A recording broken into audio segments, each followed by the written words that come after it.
Kita sedang hidup di saat dunia kita sudah hampir tiba ke penghujungnya.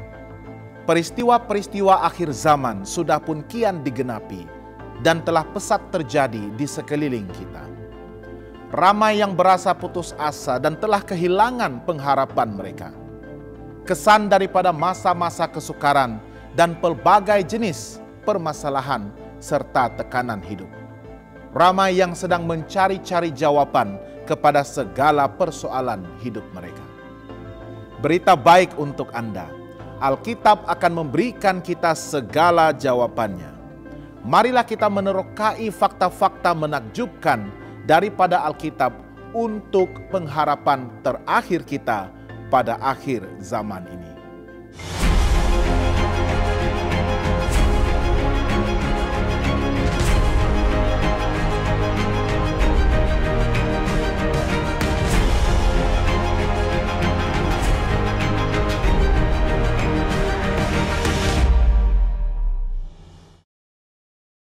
Sahabat yang dikasihi, perkawinan ibarat sebuah perjalanan yang panjang. Dalam sebuah perjalanan, hal pertama yang harus kita ketahui adalah kemanakah tujuannya. Demikian juga dengan perkawinan. Umat Kristen, kedua-dua belah pihak haruslah sama-sama mengetahui apakah tujuan perkawinan mereka. Apakah sekadar untuk memiliki keturunan yang nantinya akan mengurus dan menjaga kita di masa tua? Apakah supaya kita tidak kesepian? Apakah semata-mata untuk kelihatan lebih matang? Ataupun karena suatu keharusan maupun paksaan daripada keluarga dan masyarakat? Untuk memiliki tujuan yang benar dalam perkawinan, terlebih dahulu kita perlulah mengetahui prinsip-prinsip dasar dalam perkawinan Kristen. Prinsip inilah yang akan menjadi dasar untuk berpikir, merasa, serta bertindak sepanjang perjalanan perkawinan kita. Selain itu, mengetahui prinsip-prinsip dasar ini juga akan berguna bagi kita yang sedang mencari pasangan maupun untuk pasangan muda yang sedang merencanakan perkawinan mereka. Alkitab firman Tuhan yang ajaib ini telah pun menyediakan dasar-dasar serta kunci-kunci penting yang dapat menuntun kepada sesebuah perkawinan dan rumah tangga yang bahagia. Marilah kita sama-sama temukan fakta-fakta menakjubkan daripada Alkitab tentang dasar perkawinan Kristen dan bagaimana kita akan dapat membina serta memelihara dan mempertahankan kebahagiaannya. Pada episode yang lepas kita telah melihat kepada 5 kunci pertama dan pada kali ini kita akan melihat lagi 5 kunci yang kedua. Sebelum kita melanjutkan pembelajaran kita, saya ingin mengundang sahabat semua untuk berdoa. Mari kita berdoa. Tuhan Bapa di surga, sekali lagi Tuhan kami bersyukur dan berterima kasih kepada Tuhan. Karena Engkau sentiasa memelihara dan menjaga kami. Karena Engkau sentiasa menaungi kami dengan kekuasaan-Mu dan Engkau melimpahi kehidupan kami dengan berkat yang begitu indah. Saat ini Tuhan sekali lagi kami akan membuka firman-Mu. Kami doakan Tuhan agar Roh Kudus-Mu dicurahkan kepada kami pada saat ini. Biarlah Engkau menguasai hati dan pikiran kami, menuntun kami sewaktu kami akan membuka dan belajar firman-Mu. Untuk menerokai dan menyelidiki kebenaran-Mu, menemukan fakta-fakta yang menakjubkan, yang boleh mengubah hidup kami dan membentuk kehidupan kami, pribadi kami sesuai dengan rencana-Mu. Berkatilah sahabat-sahabat saya yang turut belajar bersama-sama dengan saya dimanapun mereka berada pada ketika ini. Biarlah nama Tuhan terus dipermuliakan dan biarlah kehendak kudus Tuhan akan dinyatakan di dalam sesi pembelajaran kami pada kali ini. Kami serahkan doa ini hanya dalam nama anak-Mu Yesus Kristus Tuhan dan Juru Selamat kami. Amin.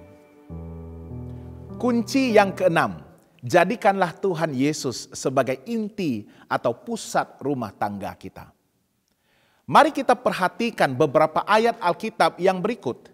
Dalam Mazmur 127 ayat yang pertama, Alkitab mengatakan, jikalau bukan Tuhan yang membangunkan rumah, sia-sialah usaha orang yang membangunnya. Jikalau bukan Tuhan yang mengawal kota, sia-sialah pengawal berjaga-jaga. Amsal 3 ayat 6 juga mengatakan, akuilah dia dalam segala lakumu, maka ia akan meluruskan jalanmu. Dan Filipi 4 ayat 7 menyebutkan, damai sejahtera Allah yang melampaui segala akal akan memelihara hati dan pikiranmu dalam Kristus Yesus. Nasihat-nasihat Alkitab inilah yang merupakan peraturan yang paling utama. Lebih tinggi daripada segala peraturan lainnya. Utamakanlah Kristus dan tinggikanlah namanya di dalam rumah tangga kita. Rahasia kebahagiaan sejati di dalam rumah tangga bukanlah diplomasi, strategi, dan usaha keras untuk mengatasi masalah, tetapi bersatu dalam nama Kristus. Dua hati yang diisi dengan kasih Yesus tidak mungkin akan terpisah. Dengan keberadaan Yesus di dalam rumah tangga kita, maka perkawinan kita pastinya akan berhasil. Injil merupakan penawar bagi semua perkawinan yang dahulunya terisi dengan kebencian, sakit hati, dan kekecewaan. Injil akan mencegah perceraian dengan cara memulihkan kasih dan kebahagiaan. Injil akan menyelamatkan perkawinan kita jika kita bersedia memartabatkan kedudukannya di dalam rumah tangga kita. Yesus adalah kepala jemaat.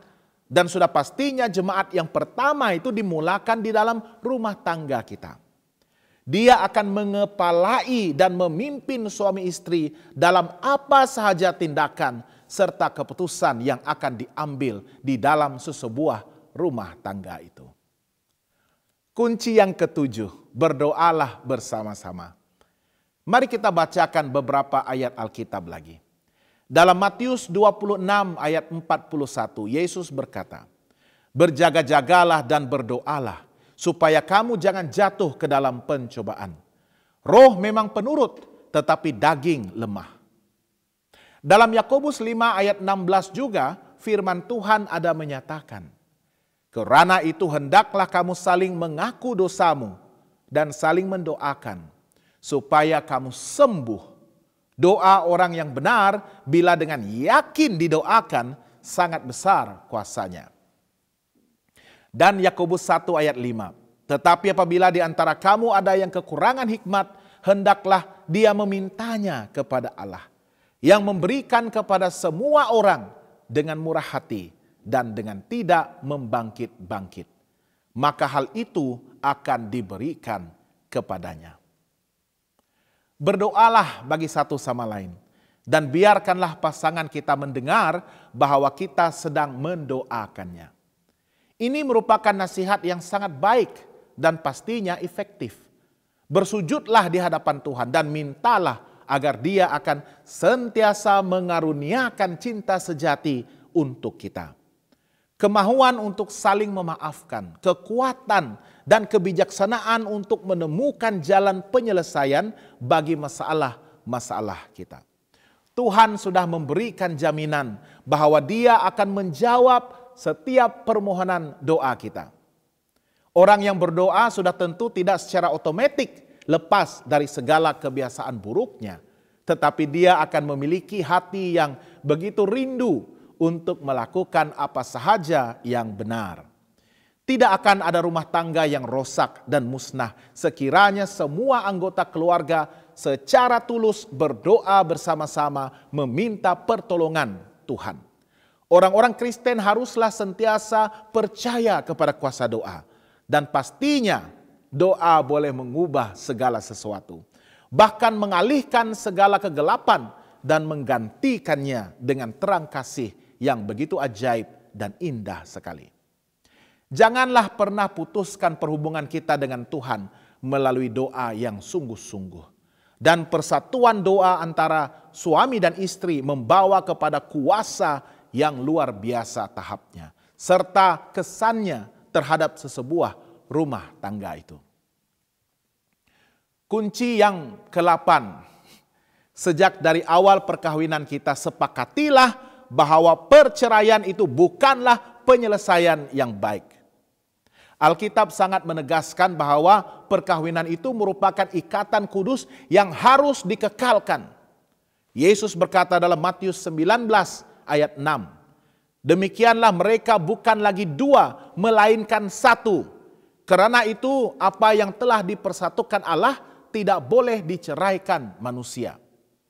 Dia meneruskan lagi dalam Matius 19 ayat 9. Tetapi aku berkata kepadamu, barang siapa menceraikan istrinya kecuali karena zina, lalu kawin dengan perempuan lain, dia berbuat zina. Dan firman Tuhan dalam Roma 7 ayat 2 ada menyebutkan, sebab seorang istri terikat oleh hukum kepada suaminya selama suaminya itu hidup. Akan tetapi apabila suaminya itu mati, bebaslah dia dari hukum yang mengikatnya kepada suaminya itu. Dasar Alkitab ini begitu jelas. Ikatan perkawinan telah diciptakan Tuhan dan tidak seharusnya dihancurkan oleh manusia kecuali dalam faktor perzinahan. Tetapi keharusan untuk bercerai itu karena perbuatan zina juga bukanlah sesuatu yang mutlak, melainkan hanya merupakan satu saranan ataupun cadangan. Pengampunan selalunya lebih baik daripada perceraian, bahkan dalam kes perzinahan sekalipun. Perkawinan itu dimaksudkan Tuhan agar berlangsung untuk seumur hidup. Tuhan telah memberkati ikatan perkawinan sewaktu dia melaksanakan upacara perkawinan yang pertama di Taman Eden. Pikiran-pikiran bahwa perceraian adalah jalan keluarnya akan selalu menghancurkan perkawinan itu. Sudah pastinya jalan mudah, tetapi akibatnya akan membawa lebih banyak kemudaratan berbanding dengan kebaikan. Inilah alasan kenapa Yesus melarang sebarang bentuk perceraian. Perceraian selalunya akan menghancurkan hidup manusia dan tidak pernah menjadi jalan keluar bagi setiap masalah. Sebaliknya, perceraian malah menciptakan masalah-masalah yang lebih besar. Oleh itu saranan untuk perceraian tidak boleh muncul pun dalam benak pikiran kita.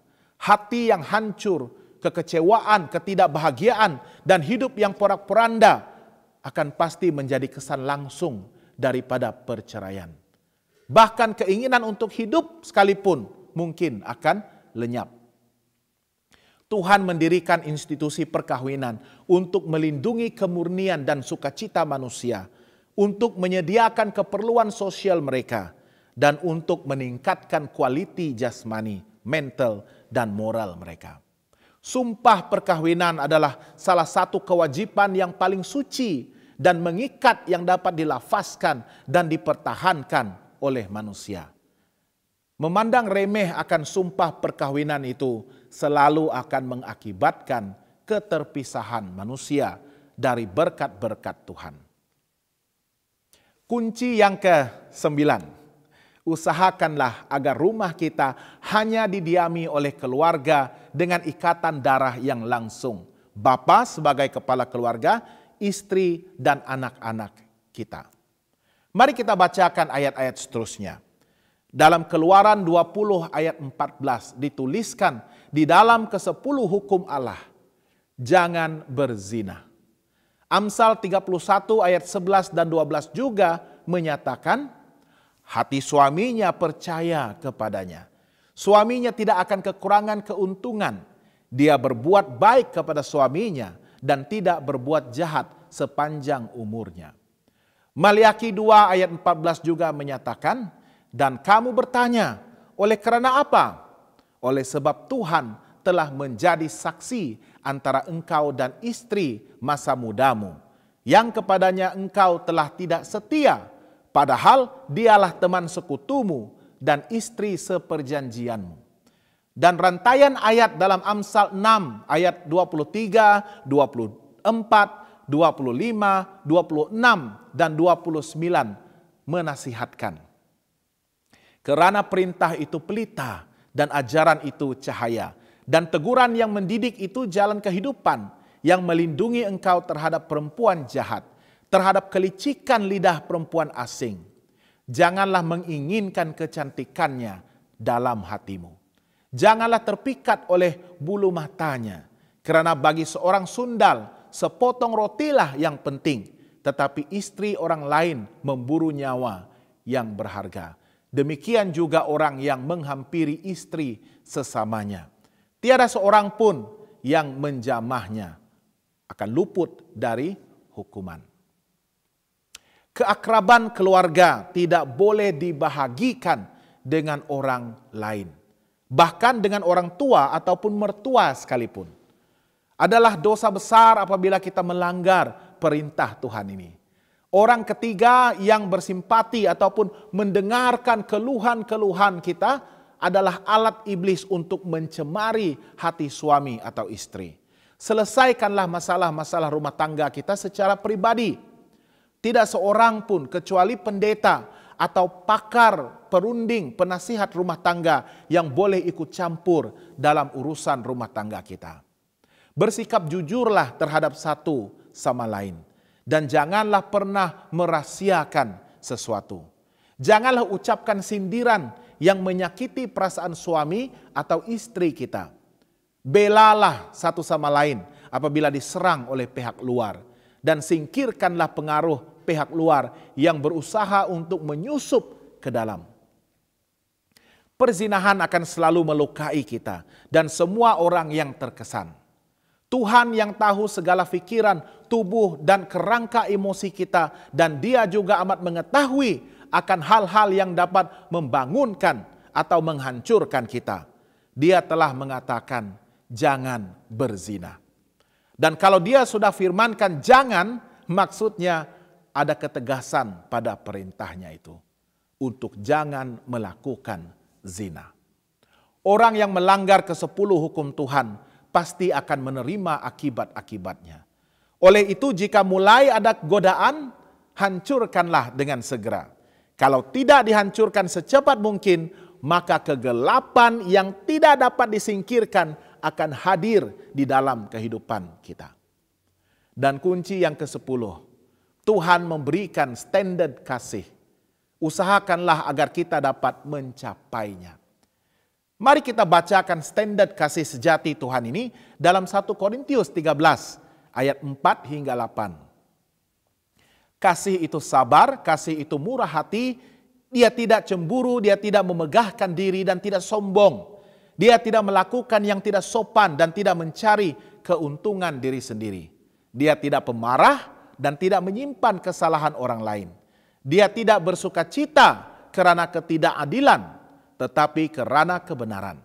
Dia menutupi segala sesuatu, percaya segala sesuatu, mengharapkan segala sesuatu, sabar menanggung segala sesuatu. Kasih tidak berkesudahan. Nubuat akan berakhir, bahasa roh akan berhenti, pengetahuan akan lenyap. Bacakan kembali ayat-ayat ini dengan teliti. Inilah gambaran dan definisi Tuhan tentang kasih. Adakah kita sudah pun mencapai tahap standar untuk ciri-ciri kasih yang sejati ini? Ramai suami atau istri yang mencari-cari dan mengkehendaki agar pasangan mereka akan menyempurnakan kasih sebegini. Namun apa yang seharusnya terlebih dahulu dilakukan adalah untuk menyatakan dan menghidupkan ciri-ciri kasih ini di dalam kehidupan kita sendiri. Pasangan kita bukanlah manusia sempurna, dan begitu juga dengan kita. Kasih seperti ini haruslah disemai, dipupuk, dan dipelihara bersama-sama. Ianya mungkin memerlukan waktu yang agak lama, tetapi pasti akan berhasil. Kasih bukanlah dorongan hati sesaat, tetapi merupakan prinsip kudus yang merangkumi semua tahap dan tindakan di dalam kehidupan kita. Dengan kasih sejati seperti ini, perkawinan kita tidak mungkin akan hancur. Sahabat yang dikasihi, banyak lagi fakta-fakta yang begitu menakjubkan yang akan dapat kita temukan di dalam firman Tuhan yang begitu luar biasa ini. Saya mengundang sahabat semua untuk teruskan belajar bersama-sama dengan saya dalam episode-episode yang akan datang. Saya tetap percaya Alkitab inilah yang akan dapat memberikan kepada kita segala jawaban mengenai semua persoalan hidup yang kita sedang hadapi. Sesungguhnya Alkitab inilah satu-satunya pengharapan terakhir yang boleh kita percayai bagi mempersiapkan diri untuk menghadapi segala tentangan serta kesukaran di akhir zaman ini. Mari kita akhiri dengan doa. Tuhan Bapa di surga, sekali lagi Tuhan, kami tidak tinggal diam, tetapi mulut kami harus mengungkapkan rasa kesyukuran kami, rasa puji-pujian dan sembah kami untuk terus mengangkat dan meninggikan Tuhan, memartabatkan Tuhan sebagai Tuhan yang berkuasa ke atas kehidupan kami. Terima kasih Tuhan karena firman-Mu sekali lagi telah berbicara kepada kami. Engkau begitu mengasihi kami. Engkau telah memberikan anugerah perkawinan kepada setiap manusia. Dan biarlah perkawinan yang Engkau restui dan Engkau berkati ini akan terus dapat dipertahankan sehinggalah kepada akhir hayat kami. Tuhan, kami mohon agar kasih dan damai sejahtera Tuhan akan terus mengisi hati setiap pasangan, setiap ahli di dalam rumah tangga kami. Agar kami akan dapat mempertahankan dan memelihara keharmonian dan kebahagiaan rumah tangga Tuhan. Mengikut perintah dan prinsip dan dasar yang Tuhan telah terangkan kepada kami melalui firman-Mu ini. Berkatilah sahabat-sahabat saya dan rumah tangga yang mereka wakili. Sekiranya ada pergumulan, sekiranya ada masalah, sekiranya ada pertengkaran yang terjadi akibat daripada masalah-masalah yang sering terjadi di dunia di akhir zaman ini Tuhan. Biarlah Engkau mententeramkan, biarlah damai sejahtera-Mu akan memberikan ketenangan dan kesejukan. Dan seterusnya dengan pimpinan Roh Kudus-Mu, Engkau akan menguatkan mereka di dalam kasih akan Tuhan dan kasih akan satu sama lain. Untuk mengampuni, untuk memaafkan, untuk merendahkan diri dan mendamaikan perhubungan di antara satu sama lain.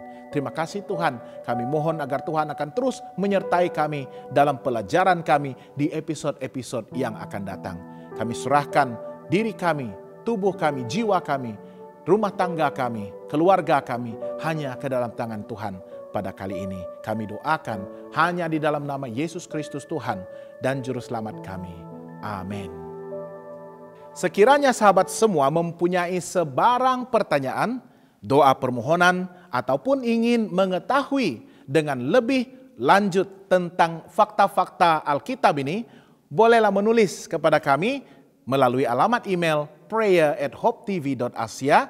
Dan saya juga ingin mengundang sahabat semua untuk menyaksikan program-program kerohanian, program kesehatan, kekeluargaan, pendidikan, dan banyak lagi melalui saluran TV kami di hopetv.asia ataupun melayari laman Facebook di Hope Channel Asia Tenggara. Semoga Tuhan memberkati dan semoga kita bertemu lagi.